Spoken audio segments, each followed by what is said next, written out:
নমস্কার। ঠাকুরমা স্বামীজি গুরুদেবের শ্রীচরণে প্রণাম জানাই। আজ ঠাকুর ও মাকে নিয়ে ছোট্ট করে একটি কাহিনী শোনাচ্ছি। ঠাকুর শ্রী রামকৃষ্ণ যখন দক্ষিণেশ্বরের কোণের ঘরটিতে থাকতেন, প্রায় সময়ই মা রাতের খাবারটি নিজের হাতেই ঠাকুরকে খাইয়ে দিয়ে আসতেন। তেমনি এক রাত্রে মা ঠাকুরকে খাইয়ে দিচ্ছিলেন। সহসাই মুখের সামনের গরস নিয়ে যেতেই মা অনুভব করলেন ঠাকুরের মুখ থেকে যেন কি একটা বেরিয়ে গ্রাসটা মুখে নিয়েই আবারও ভেতরে চলে গেল। হতচকিত হয়ে মা কিছুক্ষণ চুপ করে বসে রইলেন। আবারও যখন গরস মুখের সামনে আনলেন, তখনও সেই একই ঘটনার পুনরাবৃত্তি।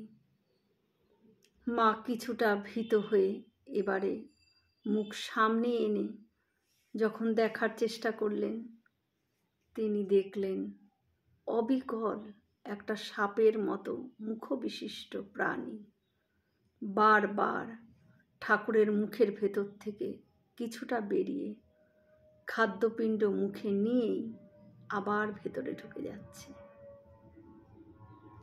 মা স্তব্ধ হয়ে উঠলেন। ঠাকুর আজ করতে পেরে বলছেন, ভয় নেই গা।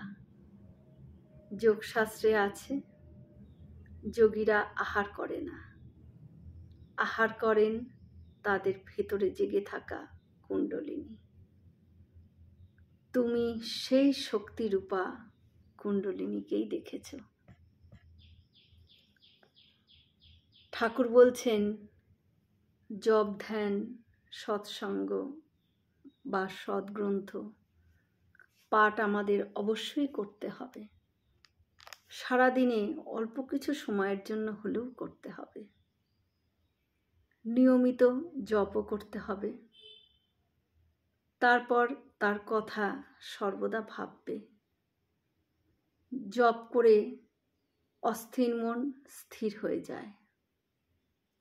জপ করতে হয় বলে যান্ত্রিকভাবে জপ করছি, তা করো না। জপের সঙ্গে চেষ্টা করবে নিজেকে মিশিয়ে দেওয়ার। তাকে আপনার জন মনে করে যদি জপ করি আমরা, তাহলে কিন্তু অবশ্যই আমাদের জপটাও ঠিক হবে এবং আনন্দের সাথে আমরা জপ করতে পারব। জয় শ্রী রামকৃষ্ণ।